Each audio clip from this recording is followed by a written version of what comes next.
ನಮಸ್ಕಾರ. ಆರ್ಫೆ info YouTube channel ಸ್ವಾಗತ. ಈ ವಿಡಿಯೋದಲ್ಲಿ 2027ರ ಸ್ವಯಂ ಗಣತಿಯನ್ನು ಅಂದರೆ ಸ್ವಯಂ ಗಣತಿಯಲ್ಲಿ ನಾವೇ ಮನೆಯಲ್ಲಿದ್ದುಕೊಂಡು ಮೊಬೈಲ್ನಲ್ಲೇ ಈಸಿಯಾಗಿ ಯಾವ ರೀತಿಯಾಗಿ ಸ್ವಯಂ ಗಣತಿಯಲ್ಲಿ ಭಾಗವಹಿಸ್ಬೋದು ಅನ್ನೋದನ್ನು ಈ ವಿಡಿಯೋದಲ್ಲಿ ತಮಗೆ ಹೇಳ್ತಾ ಬರ್ತಂತೆ. ಡಿಸ್ಕ್ರಿಪ್ಷನ್ ಬಾಕ್ಸಲ್ಲಿ ನಾನು ಗಣತಿಯ ಲಿಂಕನ್ನು ಕೊಟ್ಟಿದ್ದೀನಿ. ಆ ಲಿಂಕನ್ನು ಕ್ಲಿಕ್ ಮಾಡೋದ್ರ ಮೂಲಕ ನೀವು ನಿಮ್ಮಷ್ಟಕ್ಕೆ ನೀವೇ ಸ್ವಯಂ ಗಣತಿಯಲ್ಲಿ ಭಾಗವಹಿಸ್ಬೋದು. ಭಾಳ ಈಸಿಯಾಗಿದೆ. ಸರ್ಕಾರದವರು ಏಪ್ರಿಲ್ 1ರಿಂದ ಏಪ್ರಿಲ್ 15ರವರೆಗೆ ನಮ್ಮ ಗಣತಿಯನ್ನು ನಾವೇ ಮಾಡಲಿಕ್ಕೆ, ಮನೆ ಗಣತಿ ಆಗಿರ್ಬೋದು, ಕುಟುಂಬ ಸದಸ್ಯರ ಗಣತಿಯನ್ನು ಮಾಡಲಿಕ್ಕೆ ಅವಕಾಶವನ್ನು ಕೊಟ್ಟಿದೆ. ಹೀಗಾಗಿ ನೀವು ನಿಮ್ಮ ಒಂದು ಮೊಬೈಲ್ ಇದ್ದರೆ ಸಾಕು, ಮೊಬೈಲಲ್ಲೇ ಆರಾಮಾಗಿ ನಾವು ಗಣತಿಯನ್ನು ಮಾಡ್ಬೋದು. ಇಲ್ಲಿ ಮೊದಲಿಗೆ ಬೇಕಾಗಿರೋದೇನು ಅಂತಂದರೆ ಒಂದು ಮೊಬೈಲ್ ಸಂಖ್ಯೆ ಬೇಕಾಗುತ್ತೆ. ನಿಮ್ಮ ಮನೆಯಲ್ಲಿ ಯಾರ್ದಾದ್ರೂ ಒಬ್ಬರ ಮೊಬೈಲ್ ನಂಬರ್ ಇದ್ದರೆ ಸಾಕು, ನಾವು ಗಣತಿಯಲ್ಲಿ ಭಾಗವಹಿಸ್ಬೋದು. ಗಣತಿ ಆದ ನಂತರ ನಮಗೆ ರೆಫರೆನ್ಸ್ ಐ ಡಿ ಬರ್ತದೆ. ಈ ರೆಫರೆನ್ಸ್ ಐ ಡಿಯನ್ನು ನೀವು ಬರ್ಕೊಂಡು ಇಟ್ಕೋಬೇಕು. ಈ ರೆಫರೆನ್ಸ್ ಐ ಡಿಯನ್ನು ಏಪ್ರಿಲ್ 15ರ ನಂತರ ಮನೆ ಗಣತಿ ಸ್ಟಾರ್ಟ್ ಆಗುತ್ತಲ್ಲ, ಅವಾಗ ಆ ಮನೆ ಗಣತಿ ಪ್ರಾರಂಭವಾದಾಗ ಅವರಿಗೆ ನೀಡಬಹುದಾಗಿದೆ. ಹೀಗಾಗಿ ಈ ವಿಡಿಯೋವನ್ನು ಎಂಡ್ವರೆಗೆ ನೋಡಿ, ಡೀಟೇಲ್ ಆಗಿ ಯಾವ ರೀತಿಯಾಗಿ ನಾವು ಸ್ವಯಂ ಗಣತಿಯಲ್ಲಿ ನಮ್ಮಷ್ಟಕ್ಕೆ ನಾವೇ ಮೊಬೈಲ್ ಮೂಲಕ ಮಾಡ್ಬೋದು ಅನ್ನೋದನ್ನು ವಿಡಿಯೋದಲ್ಲಿ ಸ್ಪಷ್ಟವಾಗಿ ಹೇಳ್ತಾ ಬರ್ತಂತೆ. ಓಕೆ, ನೀವು ಮೊದಲೇನು ಮಾಡಿ, ನಾನು ಡಿಸ್ಕ್ರಿಪ್ಷನ್ ಬಾಕ್ಸಲ್ಲಿ ಕೊಟ್ಟಂಥ ಲಿಂಕನ್ನು ಕ್ಲಿಕ್ ಮಾಡಿ. ಲಿಂಕ್ ಕ್ಲಿಕ್ ಮಾಡಿದ ಮೇಲೆ ಈ ರೀತಿಯಾದಂಥ ಒಂದು ಪೇಜ್ ಓಪನ್ ಆಗುತ್ತೆ. ಜನಗಣತಿಗೆ ಸಂಬಂಧಪಡುವಂಥ ಒಂದು ಪೇಜ್ ಓಪನ್ ಆಗುತ್ತೆ. ಇಲ್ಲಿ ಮೇಲ್ಭಾಗದಲ್ಲೇ ಜನಗಣತಿಯ ಪೇಜ್ ಓಪನ್ ಆದ ತಕ್ಷಣ ಇಲ್ಲೇ ಸ್ವಗಣನ ಅನ್ನುವಂಥ ಒಂದು ಆಪ್ಷನನ್ನು ಕೊಟ್ಟಿದ್ದಾರೆ. ತಾವು ನೋಡ್ಬೋದು, ಇಲ್ಲಿ ಸ್ವಗಣನ ಅಂತೇಳಿ ಕೊಟ್ಟಿದ್ದಾರೆ. ನೀವು ಇದನ್ನಾದರೂ ಕ್ಲಿಕ್ ಮಾಡ್ಬೋದು, ಅಥವಾ ಇದನ್ನು ಸ್ಕ್ರೋಲ್ ಮಾಡಿದ ತಕ್ಷಣ ಇದರ ಕೆಳಭಾಗದಲ್ಲಿ ಇನ್ನೊಂದು ಆಪ್ಷನ್ ಇದೆ, ಸ್ವಗಣನ ಅನ್ನುವಂಥ ಒಂದು ಆಪ್ಷನನ್ನು ಕೊಟ್ಟಿದ್ದಾರೆ. ಇದನ್ನಾದರೂ ಕ್ಲಿಕ್ ಮಾಡ್ಬೋದು. ಓಕೆ, ಇವು ಎರಡರಲ್ಲಿ ಯಾವುದಾದ್ರನ್ನಾದರೂ ಕ್ಲಿಕ್ ಮಾಡಿಕೊಂಡು ನೀವು ಸ್ವಯಂ ಗಣತಿಯಲ್ಲಿ ಭಾಗವಹಿಸ್ಬೋದು. ಇಲ್ಲಿ ನೀವು ಕ್ಲಿಕ್ ಮಾಡಿದ ನಂತರ ನಿಮಗೆ ಈ ರೀತಿಯಾದಂಥ ಒಂದು ಪೇಜ್ ಬರುತ್ತೆ. ಇಲ್ಲಿ ಹೇಳುತ್ತೆ the link will take you to the external website ಅನ್ನುವಂಥ ಬರುತ್ತೆ. ಇಲ್ಲಿ ನೀವು ಓಕೆ ಅಂತ ಕ್ಲಿಕ್ ಮಾಡಬೇಕು. ಓಕೆ, ನೀವು ಯಾವಾಗ ಓಕೆ ಅಂತ ಕ್ಲಿಕ್ ಮಾಡ್ತೀರಿ, ನಿಮಗೆ ಈ ರೀತಿಯಾದಂಥ ಒಂದು ಪೇಜ್ ಓಪನ್ ಆಗುತ್ತೆ. ಇಲ್ಲಿ ನೀವೇನು ಮಾಡಬೇಕು, ಮೊದಲು ನಿಮ್ಮ ರಾಜ್ಯವನ್ನು ಆಯ್ಕೆ ಮಾಡ್ಕೋಬೇಕಾಗುತ್ತೆ. ಓಕೆ, ಇದು ನಮ್ಮ ದೇಶಾದ್ಯಂತ ನೀವು ಯಾವುದೇ ರಾಜ್ಯದವರಾಗಿರೋ, ಉದಾಹರಣೆಗಾಗಿ ದೆಹಲಿ ವ್ಯಕ್ತಿ ಬೆಂಗಳೂರಲ್ಲಿ ಕೆಲಸ ಮಾಡ್ತಿದ್ರೆ ಅಥವಾ ಬೆಂಗಳೂರಲ್ಲೇ ಕೂತ್ಕೊಂಡು ಮನೆ ಗಣತಿಯನ್ನು ಮಾಡುವುದಾಗಿದೆ. ಓಕೆ, ಇಲ್ಲಿ ನೀವು ಇದನ್ನು ಕ್ಲಿಕ್ ಮಾಡಿದರೆ ನಿಮಗೆ ರಾಜ್ಯ ಡಿಸ್ಪ್ಲೇ ಆಗುತ್ತೆ. ನೀವು ಯಾವ ರಾಜ್ಯದವರು ಅನ್ನೋದನ್ನು ಡೀಟೇಲ್ ಆಗಿ ಬರೀಬೋದು. ನಾವು ಕರ್ನಾಟಕದವರು ಆಲ್ಮೋಸ್ಟ್ ಆಗಿ ಕರ್ನಾಟಕವನ್ನು ಸೆಲೆಕ್ಟ್ ಮಾಡ್ತೇವೆ. ಓಕೆ, ಈ ಕರ್ನಾಟಕ ಸೆಲೆಕ್ಟ್ ಮಾಡಿದ ಮೇಲೆ ಅಲ್ಲೇನು ಮಾಡುತ್ತೆ, ನೆಕ್ಸ್ಟು ಇದು ಏನು ಕ್ಯಾಪ್ಚೋ ಕೋಡ್ ಇದೆಯಲ್ಲ, ಈ ಕ್ಯಾಪ್ಚೋ ಕೋಡನ್ನು ಕರೆಕ್ಟಾಗಿ ತುಂಬೋದಿಲ್ಲ. ಕೆಳಭಾಗದಲ್ಲಿ ತುಂಬಿಕೊಂಡು ವೆರಿಫೈ ಆ್ಯಂಡ್ ಪ್ರೊಸೀಡನ್ನು ಕ್ಲಿಕ್ ಮಾಡಬೇಕು. ಓಕೆ, ಈ ವೆರಿಫೈಡ್ ಆ್ಯಂಡ್ ಪ್ರೊಸೀಡನ್ನು ಕ್ಲಿಕ್ ಮಾಡಿದ ಮೇಲೆ ಅದು ಇಂಟ್ರೊಡಕ್ಷನಲ್ಲಿ ಕೊಡುತ್ತೆ, ವೆಲ್ಕಮ್ ಟು ಜನಗಣನ ಅಂತೇಳಿ ಅದು ಕೊಟ್ಟಿದೆ. ನಿಮ್ಗೆ 15ರವರೆಗೂ ಟೈಮ್ ಇರುತ್ತೆ, ನೀವು 10 ನಿಮಿಷದಲ್ಲಿ ಮುಗಿಸ್ಬೋದು. ಇದೆಲ್ಲ ಕಂಡೀಷನ್ ಕೊಡುತ್ತೆ. ನೀವೆಲ್ಲ ಓಕೆ ಅನ್ನೋದನ್ನು ಕ್ಲಿಕ್ ಮಾಡಿ. ಓಕೆ, ಇದು ಕ್ಲಿಕ್ ಮಾಡಿದ ನಂತರ ನಿಮ್ಗೆ ಈ ರೀತಿಯಾದಂಥ ಒಂದು ಇಂಟರ್ಫೇಸ್ ಓಪನ್ ಆಗುತ್ತೆ. ಇಲ್ಲಿ ಕರ್ನಾಟಕ ಆಲ್ರೆಡಿ ತುಂಬಿರ್ತೀರಿ ರಾಜ್ಯ. ಇಲ್ಲಿ ನೀವು ಮಾಡಬೇಕಾಗಿರೋದು ಏನು ಅಂತಂದರೆ name of the head of the house ಅಂತ ಕೊಟ್ಟಿದ್ದಾರೆ. ನಿಮ್ಮ ಮನೆಯ ಯಾರು ಮುಖಂಡ, ಮನೆಯ ಯಜಮಾನ ಯಾರು ಅನ್ನೋದನ್ನು ನೀವು ಇಲ್ಲಿ ಬರೀಬೇಕಾಗುತ್ತೆ. ಓಕೆ, ಮನೆಯ ಯಜಮಾನರು ಆಲ್ಮೋಸ್ಟ್ ಅಲ್ಲಿಗೆ ತಂದೆ ಆಗಿರ್ಬೋದು, ತಾಯಿ ಆಗಿರ್ಬೋದು, ಅಥವಾ ಯಾರಾದರೂ ಮನೆಯನ್ನು ಸಪ್ರೇಟ್ ಮನೆ ಮಾಡಿಕೊಂಡು ಒಬ್ಬ ಗಂಡ ಹೆಣ್ತಿದ್ರೆ ಗಂಡನ ಹೆಸರನ್ನಾದರೂ ತುಂಬೋದು. ಮನೆ ಯಜಮಾನರ ಹೆಸರನ್ನು ತುಂಬಿ. ನೆಕ್ಸ್ಟು ಮೊಬೈಲ್ ನಂಬರನ್ನು ತುಂಬಿ. ಮನೆ ಯಜಮಾನರ ಮೊಬೈಲ್ ನಂಬರು ಅಥವಾ ಮನೆ ಯಜಮಾನರ ಮೊಬೈಲ್ ನಂಬರ್ ಇದ್ದರೆ ಮಕ್ಕಳ ಒಂದು ನಂಬರ್ ಆದರೂ ಇರುತ್ತೆ. ತಂದೆ ತಾಯಿ ಮೊಬೈಲ್ ಇಲ್ಲದೆ ಇದ್ದರೆ ಮಕ್ಕಳ ಒಂದು ನಂಬರ್ ಆದರೂ ಇರುತ್ತೆ, ಅದನ್ನಾದರೂ ತುಂಬೋದು. ಅದು ತುಂಬಿದ ಮೇಲೆ ನಿಮ್ಮಲ್ಲಿ ಇಮೇಲ್ ಐ ಡಿ ಇದ್ದರೆ ತುಂಬಿ, ಅಥವಾ ತುಂಬದೇ ಇದ್ರೂ ನಡೀತದೆ. ಅದು ಆಪ್ಷನ್, ಯಾಕಂತಂದರೆ ಅದು ರೆಫರೆನ್ಸ್ ಐ ಡಿಯನ್ನು ಕಳಿಸ್ಲಿಕ್ಕೆ ಹೆಲ್ಪ್ ಆಗುತ್ತೆ. ಹೀಗಾಗಿ ಇದ್ದರೆ ತುಂಬಿ, ನಿಮ್ಮ ಫ್ರೆಂಡ್ಸ್ ಯಾರಾದರೂ ಸಹಿತ ತುಂಬ್ಕೊಂಡು ಹೋಗಿ. ತುಂಬಿದ ನಂತರ ವೆರಿಫೈ ಆ್ಯಂಡ್ ಪ್ರೊಸೀಡನ್ನು ಕ್ಲಿಕ್ ಮಾಡಬೇಕು. ಈ ವೆರಿಫೈಡ್ ಆ್ಯಂಡ್ ಪ್ರೊಸೀಡನ್ನು ಕ್ಲಿಕ್ ಮಾಡಿದ ನಂತರ ನಿಮಗೆ OTP ಬರುತ್ತೆ. ನೀವು ಯಾವ ಮೊಬೈಲನ್ನು ತುಂಬಿರ್ತಾರಲ್ಲ ಆ ಮೊಬೈಲ್ಗೆ ಒಂದು OTPಯನ್ನು ಕಳಿಸ್ತಾರೆ. ಓಕೆ, ಆ OTP ಕಳಿಸಿದ ನಂತರ ಈ ರೀತಿಯಾದಂಥ OTP ಬರುತ್ತೆ. ನೀವು ತುಂಬಬೇಕು, ಅದನ್ನು ನಿಮ್ಮ ಮೆಸೇಜ್ ಬರುತ್ತೆ. ಆ OTPಯನ್ನು ಇದರಲ್ಲೆಲ್ಲ ತುಂಬಬೇಕು. ತುಂಬಿದ ನಂತರ ನೀವೇನು ಮಾಡಬೇಕು, ನಿಮ್ಮ ಲ್ಯಾಂಗ್ವೇಜನ್ನು ಸೆಲೆಕ್ಟ್ ಮಾಡ್ಕೋಬೇಕು. ನೀವು ಯಾವ ಲ್ಯಾಂಗ್ವೇಜಲ್ಲಿ ಜನಗಣತಿಯಲ್ಲಿ ಭಾಗವಹಿಸ್ತಾರೆ. ಯಾಕಂದರೆ ಸುಮಾರು 20 ಲ್ಯಾಂಗ್ವೇಜ್ಗಳನ್ನು ಬಿಟ್ಟಿದ್ದಾರೆ. ನಿಮ್ಗೆ ಯಾವುದು ಈಸಿ ಅನಿಸುತ್ತೋ, ನಿಮಗೆ ಯಾವುದು ಕ್ವಶನ್ ಅಂಡರ್ಸ್ಟ್ಯಾಂಡ್ ಆಗುವಂಥ ಲ್ಯಾಂಗ್ವೇಜ್ ಇದೆಯೋ ಅದನ್ನು ತುಂಬ್ಕೊಂಡು. ಕರ್ನಾಟಕದವರು ಕನ್ನಡ ಈಸಿ ಆಗುತ್ತೆ, ತುಂಬ್ಕೋಬೋದು. ಕೆಲವೊಂದು ಜನ ಇಂಗ್ಲೀಷ್ ತುಂಬ್ಕೋಬೋದು, ಕೆಲವೊಂದು ಜನ ಉರ್ದುನೂ ತುಂಬ್ಕೋಬೋದು. ಒಂದು ಲ್ಯಾಂಗ್ವೇಜನ್ನು ಸೆಲೆಕ್ಟ್ ಮಾಡ್ಕೋಬೇಕು. ಸೆಲೆಕ್ಟ್ ಮಾಡ್ಕೊಂಡ ನಂತರ ವೆರಿಫೈ OTPಯನ್ನು ಕ್ಲಿಕ್ ಮಾಡಿಕೊಂಡು ನೆಕ್ಸ್ಟು ಈ ಪೇಜ್ ಓಪನ್ ಆಗುತ್ತೆ. ಸ್ಟೆಪ್ 1 ಓಪನ್ ಆಗುತ್ತೆ. ಇಲ್ಲಿ ಸ್ಟೆಪ್ 1ದಲ್ಲಿ ಏನು ಮಾಡಬೇಕು ಅಂತಂದರೆ, ನಿಮ್ಮ ರಾಜ್ಯ ಕರ್ನಾಟಕ ಆಲ್ರೆಡಿ ಆಗಿರುತ್ತೆ, ನಿಮ್ಮ ಜಿಲ್ಲೆಯನ್ನು ಸೆಲೆಕ್ಟ್ ಮಾಡ್ಕೋಬೇಕು. ಇದನ್ನು ಕ್ಲಿಕ್ ಮಾಡಿದ ನಂತರ ನಿಮ್ಮ ಜಿಲ್ಲೆ ಬರುತ್ತೆ. ನಿಮ್ಮ ಜಿಲ್ಲೆ ಯಾವುದು ಕ್ಲಿಕ್ ಮಾಡ್ಕೊಳ್ಳಿ, ಮತ್ತು ನಿಮ್ಮ ಊರಿನ ಪಿನ್ ಕೋಡ್ ನಂಬರನ್ನು ಕರೆಕ್ಟಾಗಿ ಬರಿ. ಯಾಕೆ ಪಿನ್ ಕೋಡ್ ನಂಬರ್ ಕರೆಕ್ಟ್ ಯಾಕೆ ಬರೀಬೇಕು ಅಂತಂದರೆ, ನಿಮಗೆ ಇಲ್ಲಿ ಮ್ಯಾಪ್ ಏನಿದೆಯಲ್ಲ, ಈ ಮ್ಯಾಪ್ ಡೈರೆಕ್ಟ್ಲಿ ಆ ಪಿನ್ ಕೋಡ್ ನಂಬರ್ ಇದ್ದಲ್ಲಿ ತೊಗೊಂಡೋಗುತ್ತೆ.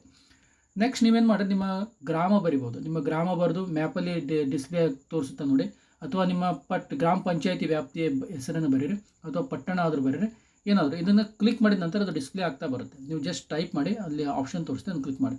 ಓಕೆ, ಇದಾದ ನಂತರ ಹುಡುಕಿ ಅಂತ ಸರ್ಚ್ ಮಾಡಿದ ನಂತರ ನಿಮ್ಮ ಮ್ಯಾಪ್ ಏನಿದೆಯಲ್ಲ, ಮ್ಯಾಪಲ್ಲಿ ಈ ರೀತಿಯಾಗಿ ಪಾಯಿಂಟ್ ಇರ್ತದಲ್ಲ, ಈ ಪಾಯಿಂಟ್ ತೋರಿಸುತ್ತೆ. ನೀವು ಯಾವ ಪಂಚಾಯತಿನ ಆಯ್ಕೆ ಮಾಡ್ಕೊಂಡಿರ್ತಾರೆ ಆ ಪಂಚಾಯತಿಗೆ ಬಂದು ನಿಲ್ಲುತ್ತೆ. ಯಾವ ಪಿನ್ ಕೋಡನ್ನು ಹಾಕಿರ್ತಾರೆ ಆ ಪಿನ್ ಕೋಡಿಗೆ ಬಂದು ನಿಲ್ಲುತ್ತೆ.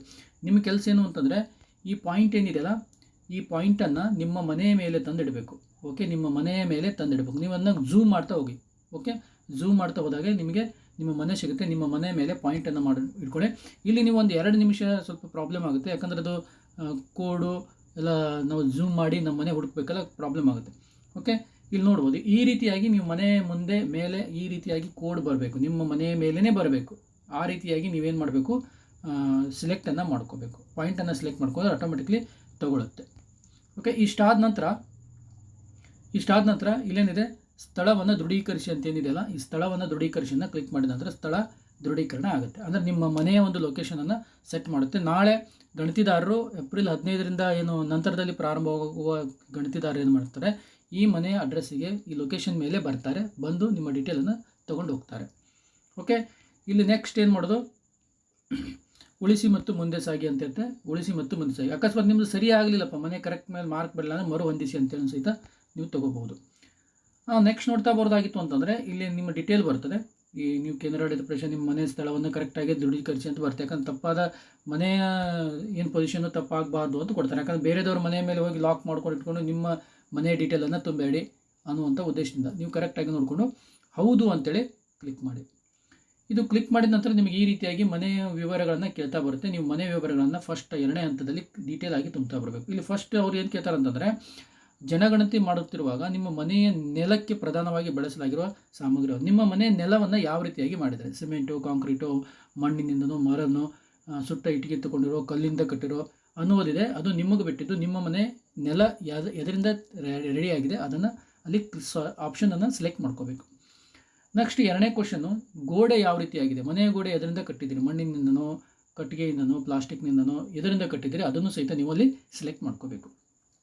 ಅದಾದ ನಂತರ ಮನೆಯ ಮೇಲ್ಛಾವಣಿ ಬರುತ್ತೆ. ಕೆಲವೊಂದು ಸರಿ ಏನಾಗುತ್ತೆ, ಮನೆಯ ಮೇಲ್ಛಾವಣಿ ಕಾಂಕ್ರೀಟ್ ಇರ್ತದೆ, RCC ಮನೆ ಇರ್ತದೆ, ಮಣ್ಣಿನ ಮನೆ ಇರ್ತದೆ, ಹಂಚಿನ ಮನೆ ಇರ್ತದೆ. ಅದನ್ನು ನೀವೇನು ಮಾಡ್ಕೋಬೇಕು, ಇಲ್ಲಿ ಕರೆಕ್ಟಾಗಿ ಸೆಲೆಕ್ಟ್ ಮಾಡ್ಕೋಬೇಕು. ಅದಾದ ನಂತರ ಲಾಸ್ಟ್ ಪ್ರಶ್ನೆ ಇದರಲ್ಲಿ ಕೇಳುತ್ತೆ, ಈಗ ಜನಗಣತಿ ಮಾಡುವಾಗ ಮನೆ ಕಂಡೀಷನ್ ಆಗಿದೆ, ಉತ್ತಮವಾಗಿದೆ, ವಾಸಕ್ಕೆ ಯೋಗ್ಯವಾಗಿದೆ ಅಥವಾ ಏನಾದರೂ ಬೀಳು ಸ್ಥಿತಿಯಲ್ಲಿದೆ ಅನ್ನೋದಿದೆ, ಅದನ್ನು ನೀವು ಕ್ಲಿಕ್ ಮಾಡ್ಕೋಬೇಕು. ಕ್ಲಿಕ್ ಮಾಡಿಕೊಂಡು ಉಳಿಸಿ ಮತ್ತು ಮುಂದೆ ಸಾಗಿ ಅನ್ನುವಂಥ ಆಪ್ಷನನ್ನು ಕ್ಲಿಕ್ ಮಾಡಬೇಕು. ಓಕೆ, ಇದಾದ ನಂತರ ದೃಢೀಕರಣಕ್ಕೆ ಬರುತ್ತೆ. ನೀವು ಮುಂದೆ ಸಾಗುವಿರಾ ಅಂತ ಕೇಳ್ತಾರೆ, ಹೌದು ಅಂತ ಬರುತ್ತೆ. ಹೌದು ಅಂತ ಕ್ಲಿಕ್ ಮಾಡ್ಕೊಳ್ಳಿ.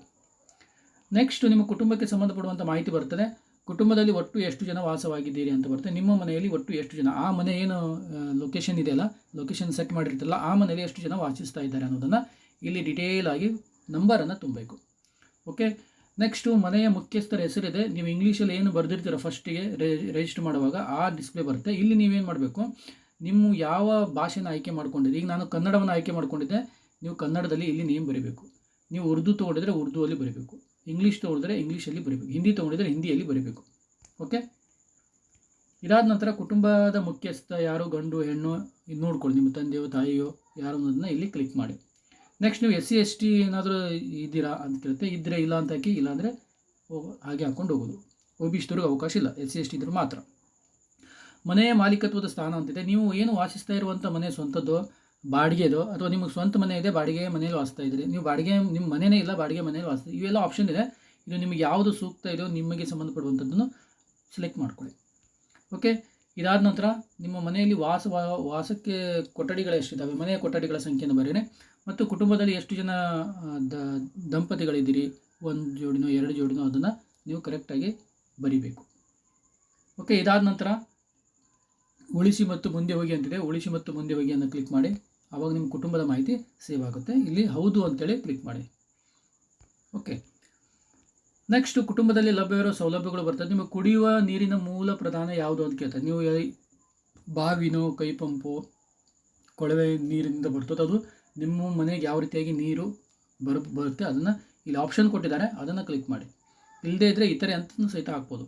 ಕುಡಿಯುವ ನೀರಿನ ಮೂಲದ ಲಭ್ಯತೆ ಕೇಳ್ತದೆ. ನಿಮ್ಮ ಮನೆಯೊಳಗೆ ಇದೆಯೋ, ಆವರಣದೊಳಗಿದೆಯೋ, ಅಥವಾ ದೂರದಿಂದ ತಗೊಂಡು ಬರಬೇಕು ಅನ್ನೋದಿದೆ, ಅದನ್ನೂ ಸಹಿತ ನೀವೇನು ಮಾಡ್ಕೋಬೇಕು, ಕರೆಕ್ಟಾಗಿ ಚೂಸ್ ಮಾಡ್ಕೊಳ್ಳಿ.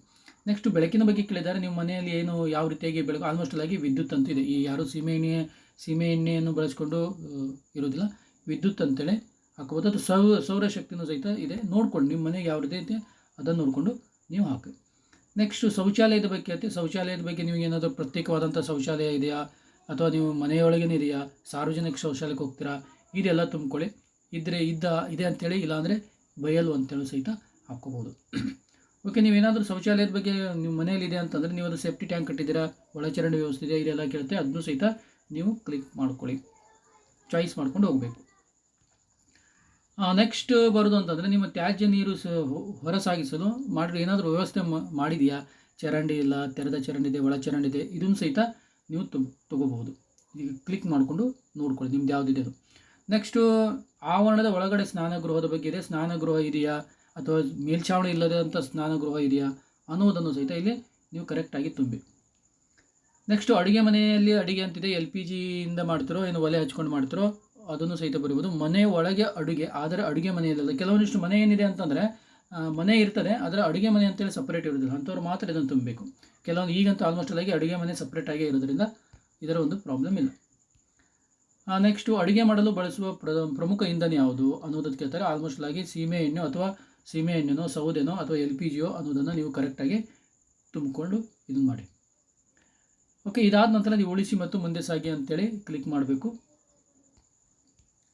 ಇದಾದ ನಂತರ ದೃಢೀಕರಣ ಮಾಡ್ಕೋಬೇಕು ಹೌದು ಅಂತೇಳಿ.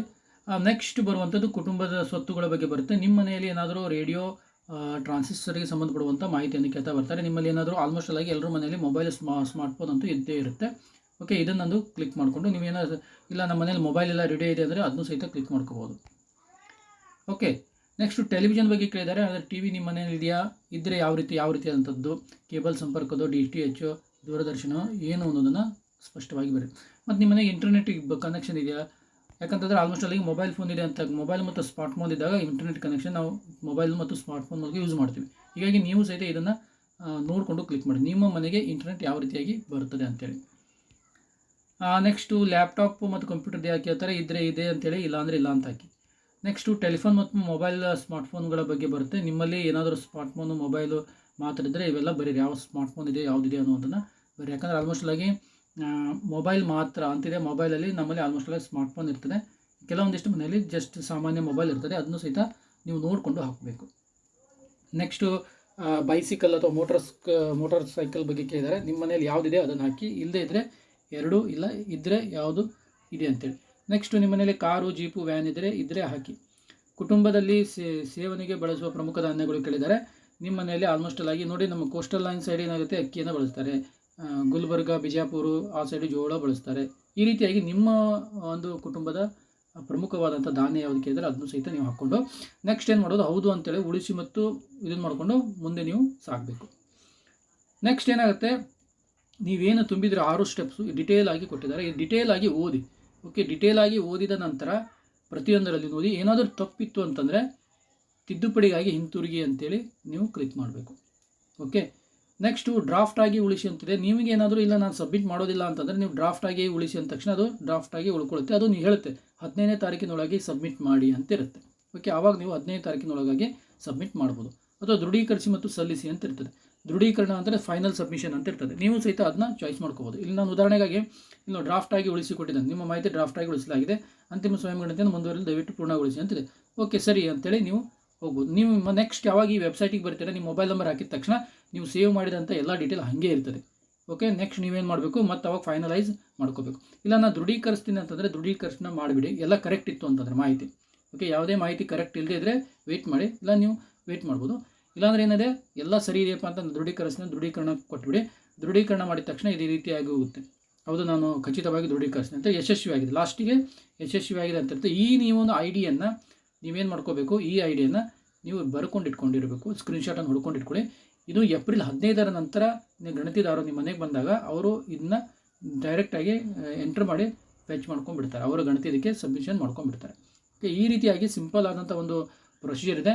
ನೀವೇನು ಮಾಡ್ಕೋಬೇಕು, ದಯವಿಟ್ಟು ಮನೇಲಿ ಯಾರು ಆಲ್ಮೋಸ್ಟ್ ಅಲ್ಲಿಗೆ ಒಂದು 5ರಿಂದ 10 ನಿಮಿಷದೊಳಗಾಗಿ ನಾವೇನು ಮಾಡ್ಬೋದು, ಇದನ್ನ ಮಾಡ್ಕೋಬೋದು. ನೆಕ್ಸ್ಟ್ ಏನು ಮಾಡಿ, ಇಲ್ಲಿ ಆಪ್ಷನ್ ಇದೆಯಲ್ಲ, ಈ ಆಪ್ಷನನ್ನು ಕ್ಲಿಕ್ ಮಾಡಿದರೆ ನಿಮಗೆ ಲಾಗೌಟ್ ಆಗುವಂಥ ಕೇಳುತ್ತೆ. ಆವಾಗ ನೀವೇನು ಮಾಡಿದ್ರೆ ಹೌದು ಅಂತೇಳಿ ಲಾಗೌಟನ್ನು ಮಾಡೋದು. ಓಕೆ, ಈ ರೀತಿಯಾಗಿ ನಾವು 5ರಿಂದ 10 ನಿಮಿಷದಲ್ಲಿ ಏನು ಮಾಡ್ಬೋದು, ಸ್ವಯಂ ಗಣತಿಯನ್ನು ಮಾಡಲಿಕ್ಕೆ ಇದೊಂದು ಉತ್ತಮವಾದಂಥ ಅವಕಾಶ. ಸರ್ಕಾರದ ಪ್ರಥಮ ಬಾರಿಗೆ ಅವಕಾಶವನ್ನು ಕೊಟ್ಟಿದ್ದಾರೆ. ಹೀಗಾಗಿ ನೀವು ಸಹಿತ ಏನು ಮಾಡಿ 15ನೇ ತಾರೀಕಿನೊಳಗಾಗಿ ಇದನ್ನು ಕಂಪ್ಲೀಟ್ ಮಾಡಲಿಕ್ಕೆ ಟ್ರೈ ಮಾಡಿ. Okay, thank you.